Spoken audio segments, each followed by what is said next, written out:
Economically যারা solvent, যারা rich এবং ইকোনমিক্যালি যারা পুর, তাদের মূল্যবোধ, জীবনাচরণ এবং বিশ্বাস, রীতিনীতি সবকিছুতে একটা ডিফারেন্স কিন্তু আছে।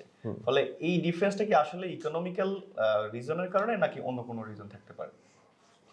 না, এইটার দুটো কারণে আমার আমার দৃষ্টিভঙ্গিতে। প্রথমত হচ্ছে ইকোনমিক্যালি এবং শ্রেণী বৈষম্য। আমাদের সমাজে শ্রেণী বৈষম্য তো আমরা কখনোই অস্বীকার করতে পারবো না।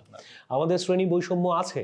আমাদের এখানে খুব এলিট শ্রেণী যেমন আছে, মধ্যবিত্ত একটা ছোট্ট শ্রেণী আছে, নিম্ন মধ্যবিত্ত একটা বড় সংখ্যা রয়েছে আমাদের, এবং নিম্নবিত্ত একটা শ্রেণী রয়েছে।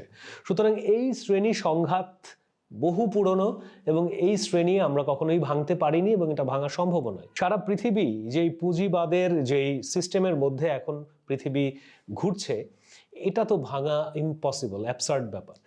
সুতরাং এই বিষয়টাতে বা এই পুঁজিবাদের এই চক্রের মধ্যে শ্রেণী বৈষম্য থাকবেই। শ্রেণী বৈষম্য ছাড়া আসলে পুঁজিবাদের এই চক্র কখনোই চক্র আকারে ঘুরতে পারবে না।